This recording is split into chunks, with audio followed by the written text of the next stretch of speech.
Building brands over the past decades, the principles remain the same, but the technology has shifted. And the principles that have remained the same, in my opinion, are originality, specificity, and consistency.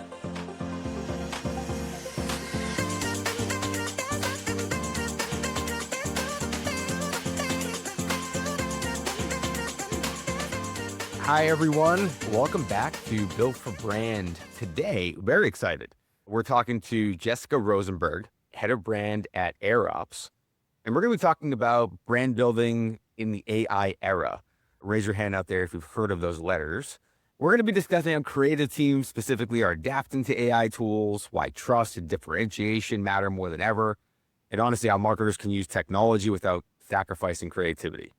Jessica will also share lessons from leading brand and creative teams at some of the most recognizable tech companies on the planet. So really excited for that.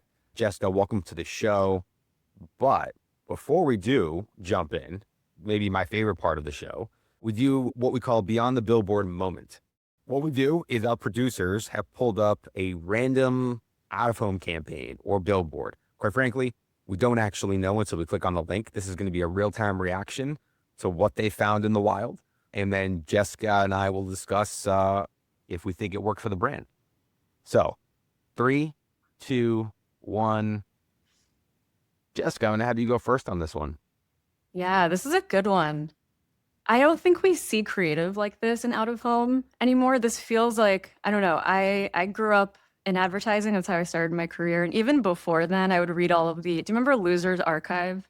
It was like Yeah. this magazine where you'd like look through like classic print and out of home creative. And there were just really clever examples of creative advertising. And this to me feels like a classic creative out of home, like a billboard that you just don't see as much anymore. I think McDonald's is able to pull it off because they already have such high brand recognition. But I'm curious what you think. So actually, I couldn't agree more. One thing that does stand out, and Coca-Cola actually does this really well. If you see some of their billboards or any out of home, they can get away with just the logo, the name. And that is because of the brand equity they've built. So it's similar to that. So it does give them a little bit more flexibility. It's kind of their advantage. I love it. I think this is great. It's simple. It's clean. And I don't know if it's very possible that the lighting there somehow shines on the product or the food at certain times of the day or somehow positioned with the sun. I love it. I really want one of those Cinnabon number 8 things. No. So it's working because I'm hungry. I'm assuming it's a time of day. It is. Yeah. I think it's like they're probably serving breakfast from like 6 to 11. You know, it's so smart. It's a clock with their breakfast items next to it. Absolutely. Yeah. Love it. Okay. So let's dive in because really excited to get your perspective on things. First, let me ask you just a quick, who are you, Jessica? A little bit of background about yourself and what you're up to at AirOps. I am a brand and creative leader. I'm also a mom. I live in Austin. I've been doing what I do to some extent for 2 decades now, which is crazy to say out loud. But I started out in advertising. So again, love analyzing these types of billboards and creative work, but eventually moved into working in-house at tech companies where I've spent most of my career. I've worked at places like Twitter and Webflow and Jasper and Cloudflare, so a range of industries. And now I'm at AirOps, and I lead brand and creative at AirOps. And what AirOps is a platform that essentially helps brands get found, cited in AI search. So think, maybe you're researching a product or you're looking for hotels in France because you're going on a trip to France next month, and you fire up ChatGPT and you ask a very specific question like, what are the best hotels for a family of 4 in Paris? And the first result that pops up in ChatGPT, actually, it's not by chance. It's because that content has been thoughtfully engineered to be cited first. And so that's effectively what AirOps helps many brands do. We help them get cited and found by AI search so that customers can make informed purchasing decisions. Probably one of the hottest things or pieces of technology or moments. You all are at the forefront of this, which is amazing. I'm sure a lot of folks that are listening are either customers of yours or probably should be customers of yours because everyone's having that exact same conversation as we speak. So tell me this, you're on the brand side. What does it actually mean to build brand in the AI era? I often get asked this, and my response has not changed in a few years, which is a good thing, given how much has changed in the industry. But I say that the principles are the same, it's just the technology is different. Building brands over the past decades, the principles remain the same, but the technology has shifted. And the principles that have remained the same, in my opinion, are originality, specificity, and consistency. Because, in this day and age, everyone's using the same products. There's so much competition out there. Brands really need to work hard to be original and differentiated in both their storytelling and their creative. The specificity angle, it's like I've seen throughout my entire career that vague brands and vague branding and vague positioning just doesn't work. And so the brands people remember, in my opinion, have texture to them. They have a specific customer, a specific problem, a specific way they speak and show up creatively. And so specificity is what makes something feel true. And especially in this day and age with AI search, the AI algorithms actually, well, they prefer specific and authoritative content over generic content, which we can get into a little bit later. But then consistency is another one. And I think this can be conflated with repetition. It's not. I think consistency means when a buyer sees you in 5 different places and it feels like the same person showed up or the same brand showed up. So consistency, I think, is what converts recognition into trust over time. But the interesting bits for me, especially in this AI era that we're in, and something I've been exploring with my team is which roles do we assign AI to when it comes to creating output for us? Is it the consistency role, like brand consistency roles, or is it the brand originality roles? And that's something that I've been thinking a lot about this year, especially. I have to dig into that piece, right? Because the topic of conversation often is AI generated creative versus not. And as consumers, as AI becomes more ubiquitous, is it really obvious that it's perhaps not original or done by a human? So I know it's early in the conversation with you and your team, but like, how are you thinking about literally dividing up what gets done by a human and what maybe doesn't, or how technology supports the human element of it? And I think that's spot on what you just said. It's like technology is supporting the human element. And even with tools like earlier in my career, when I was right out of college, I had a manager that taught me everything I needed to know about Illustrator, Photoshop, InDesign, and I learned all the hotkeys. And I was like, all right, I know these tools really well. But at the end of the day, it's not the tool, it's the person that has the crafts, the taste, the experience. And AI is just a tool. It's a very powerful tool, but in the hands of a very skilled, experienced craftsperson, it can create extraordinary results. And so I think that's the difference. We say a lot at AirOps, it's like slop in, slop out. But exceptional vision, strategy, taste in, you get exceptional outputs from the other side of the AI machine. So it's been really fun at AirOps. My team is really small. It's like myself and then 2 other designers and a developer. And we used various forms of AI daily, and the outputs that come from it are just so cool and empowering for us as a small team. All right. So on that note, can you give us some examples? Is it advertising? What kind of branding are you literally creating and where does it live? Yeah, so it's across out of home, it's across digital, so web, ads, it's across internal tooling. So we've been building tooling for our teams to track event RSVPs and plugging other tools into the back end like HubSpot and LinkedIn enrichment and Apollo. And so mixing and matching MCPs and APIs so that we can build internal tools for our company that help others do their job faster and more effectively. But on the out of home piece, I know that's relevant, top of mind for you specifically. We did a campaign earlier in the year in San Francisco championing our customers, and it was mostly bus shelter ads. We used AI to transform their headshot illustrations into a very stylized look and feel. And we also gave them AirOps medals that they were wearing. The whole theme of the campaign, like these champions are winning with AirOps, they're winning AI search with AirOps, but they're also winning in their careers. So at the end of the day, the goal with that sort of work when we're using AI is that you shouldn't be able to tell that it's created with AI. It's just a really strong piece of creative, right? And so when I see content online that's very clearly AI, to me, that's not a good thing because you can tell. It's the difference between generic created content versus AI generated content that was like meticulously crafted by an expert. And you mentioned out of home. I definitely want to dig into that. One thing that we talk about a lot, and look, we obviously live and breathe out of home, and we're talking to marketers, helping them do this.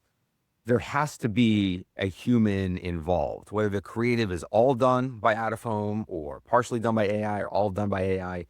A human being has to look at it, know where it's going to appear, like so the Mhm. actual physical context. Yeah. So like seeing it before it goes live versus look, well, what I'm seeing as I'm scrolling or I'm on LinkedIn, it is very clear. And quite frankly, there's probably someone or people that said, hey, create this ad and never see it actually live. You don't know, did a human even see any part of this? And it might convert really well too for now. But there's a thing that I think about a lot, especially when it pertains to this topic, is the perception versus performance tension. And I talk a lot about this with my team and marketing team. And I've had this conversation with past demand gen and performance marketing teams as well. It's like just because something might perform super well does not mean that we should ship it because of the brand quality risk or brand perception risk that might come from it. So for a brand like AirOps, for example, one of our brand values is that quality is the most durable strategy in the AI era. And so if we shipped something that was very clearly AI generated, that would erode trust with our customer base.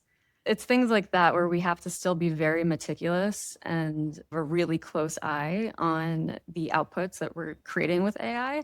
And the example again with the out of home, we went through several iterations of those headshot AI output exercises. And we worked with our customers again also to make sure that they were happy with how they were being represented in that creative. So it was a very back and forth process. It was still a manual process. We still composited the AI imagery in Illustrator because they're high res vector files, right, for out of home. We had to typeset the headline by hand. We still had to do a lot that we would normally do pre AI, but AI tools really helped expedite the creation of the visuals for us. What I'm hearing is there was a lot of human oversight to an AI supported motion. And even if you're using AI in your other channels, to us, and we talk about this often, is out of home in the real world does add that legitimacy to a brand, right? It is that trust. It is the highest trust medium that we have. Honestly, a lot of companies, high growth B2B tech brands like AirOps are turning all company.ai are all turning to out of home to augment at least some of that. Tell me more about the out of home part of it. So being on the brand side of things, we've had this sort of call it revert back to what I might consider something that's a little bit more old school. Out of home has been around for a long time. And there was an era where performance marketing was the only thing we were doing. Yep. And brand, quite frankly, was maybe took a back seat. You've been in the brand space for a while. So you've been there saying, hey, no, brand has always been important. And now it's really at the forefront again. Tell me how you all think about that internally, brand versus demand, and then how out of home comes into the picture. Internally, they're very hand in hand, especially in this, I'm going to say the term AI era a lot. And especially because brand has never been easier to measure with tools like AirOps, for example. Like you can measure brand sentiment across ChatGPT, Perplexity, Google, all of the AI platforms and see how your brand is literally stack ranking across your competition. But in terms of out of home, the way that I think of it is that brand and out of home and any sort of brand campaign that we do acts as a coefficient to paid and growth. And so it's meant to boost the efforts of our paid efforts and our growth efforts. And although historically it has not been the easiest to measure from an ROI standpoint, I've never had a fun ROI conversation with my CTO about brand campaigns. And it's been a 2-decade long journey and like learning how to have those conversations.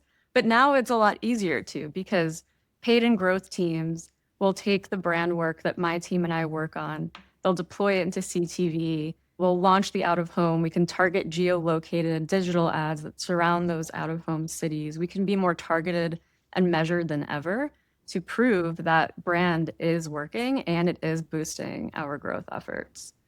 So tell me about those conversations with the CFO. What would it used to be like and what is it like now?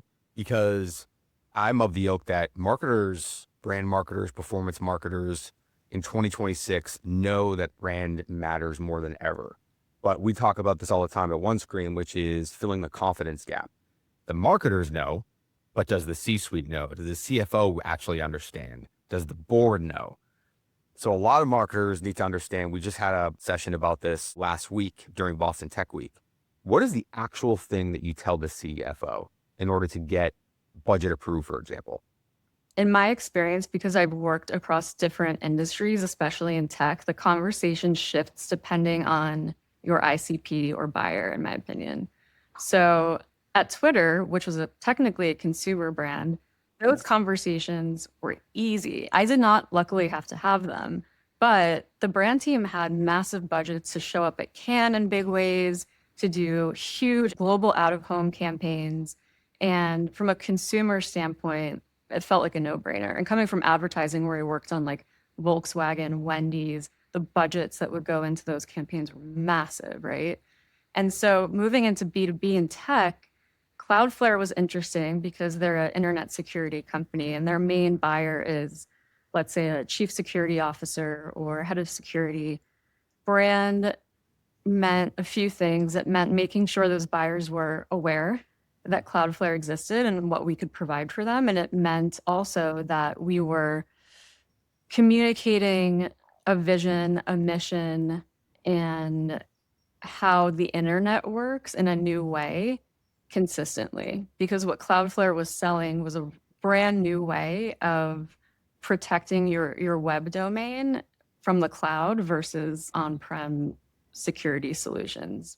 So those conversations, the CFO, especially with out of home, were incremental. It's like we had to prove out the efforts in a crawl, walk, run sort of approach in order to get more budget later on. So when I first started, the company had never done an out of home campaign and we reserved a certain amount of budget we were going to test in specific markets. And we wanted to make sure, since it was B2B and enterprise, that the out of home placements that we were buying were highly targeted and placed in locations where our target account buyer lists were located. So if we had a big enterprise customer we were trying to catch, to get, to convert, we're like, their offices in New York are in this corner. We will do a out of home placement here. So when they're walking toward, they see our brand, calculated and very targeted so that the AEs could reach out to those people. They could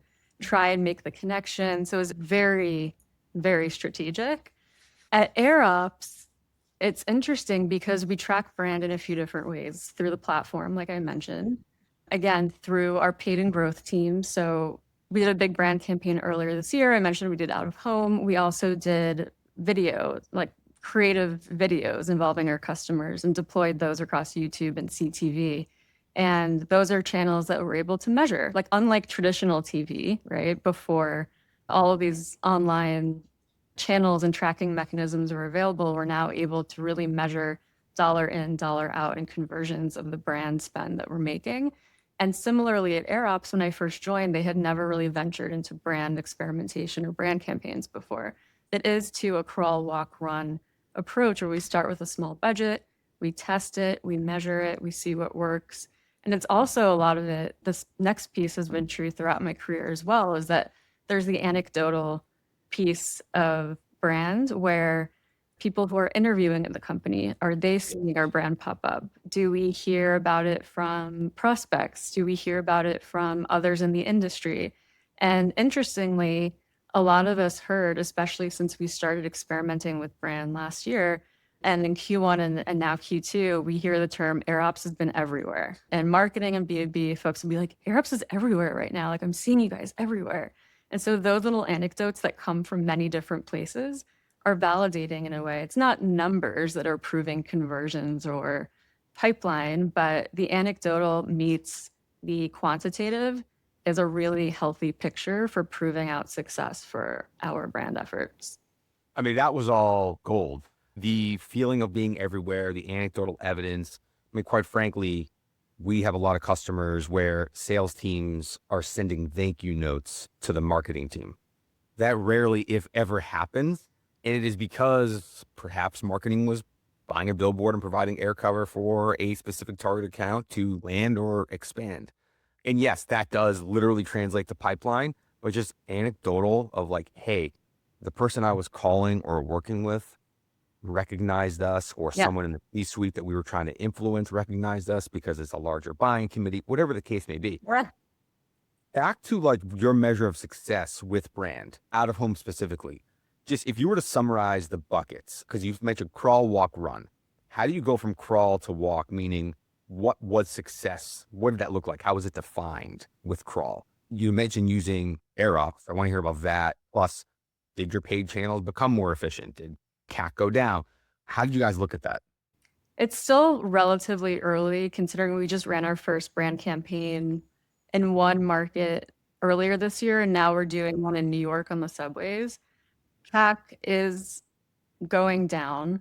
Our paid channels are becoming more efficient on some channels for sure. We are able to track pipeline and even closed won deals by channels like CTV, for example. And then we do, to your point, we hear from our sales team all the time and our recruiting team. They're like, oh, thank you. Like everyone's seeing those commercials on CTV, like when they fire up Hulu when they're watching a movie at night. And it's the AirOps everywhere effect again. It's like, it's not just one placement. A billboard in San Francisco, it's a CTV ad running on Hulu. It's webinars that we do online with thought leaders. It's influencer and creator marketing. It's organic social. It's paid social. So it's really investing in a lot of different buckets and channels. And then going back to the coefficient or like the halo effect to our paid and growth efforts, it's meant to be that booster for everything else that we're doing.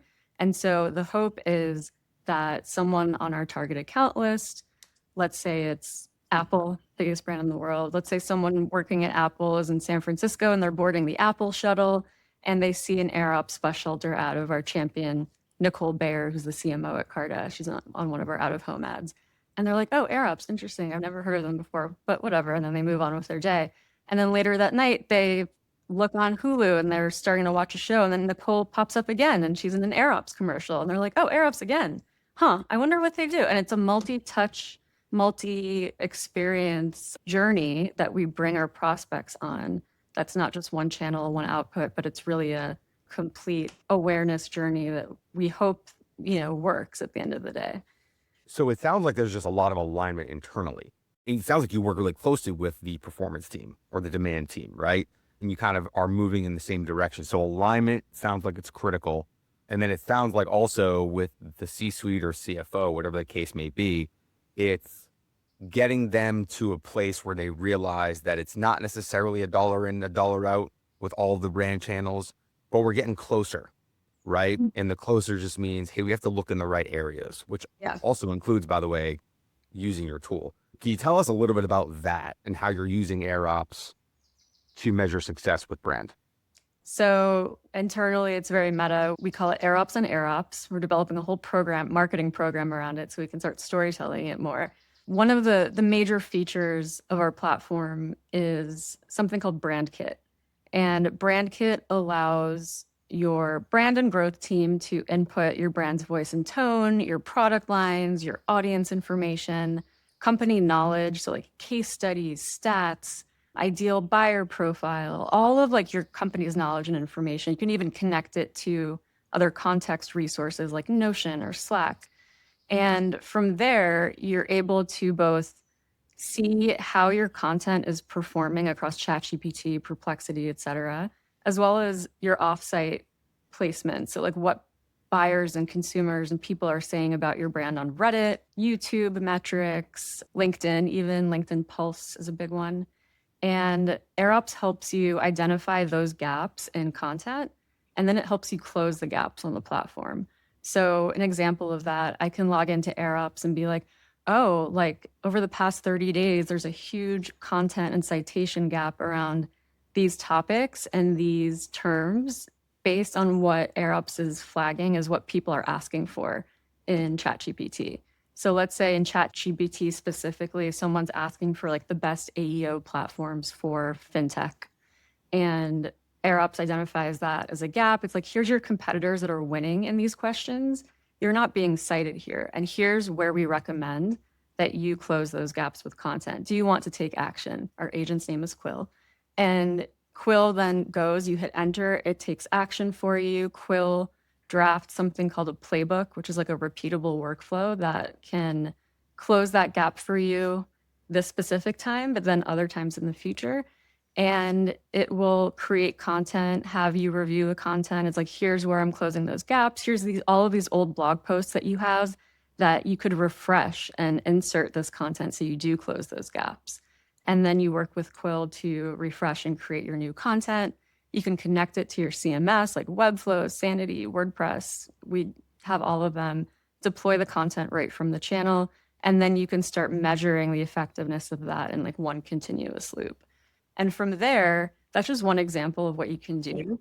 But as part of the insights, you track the brand sentiment, awareness, and the cadence in which you're being cited by all of these platforms. And that kind of gives you one cohesive score of how your brand is stacking up against your competition across platforms, across channels. And it's a really helpful way to measure how you're winning on the internet compared to your competition. This has been a heck of a conversation. Love the fact that look, you're a brand expert, so you've known this for a long time, that brand is impactful. It's important. Before we wrap up, I have to ask you this. Aside from the companies that you work at now with AirOps and folks who've worked with in the past, we looked at a McDonald's billboard before. Is there any brand out there that you're crushing on, that you're loving right now, that it's doing a great job, and why? Yes. Claude / Anthropic. Yeah. Okay. It's part because I like what they're doing with their brand. They're crafting a very human message in that they had a campaign earlier this year. The tagline was "Keep Thinking." And they did a pop-up in New York and I think London. They took over a coffee shop. They gave out literal like thinking cat, like baseball caps that said "Keep Thinking" on them. There were lines around the corner, people lining up to get into this coffee shop. When you got in, there was no computers, no laptops open. It was all humans connecting with each other, talking over coffee. And it was just such an interesting play for an AI company. And it sent a really important message, I think, in that we are still humans creating, and Claude Anthropic is a very powerful combination to create with. But at the end of the day, the ideas come from your beautiful brain, right? The way that they leaned into that campaign, I thought was really smart. The other reason why I love them is what their product has empowered me to achieve in my abilities, as well as my team this year. So my team and I learned Claude Code.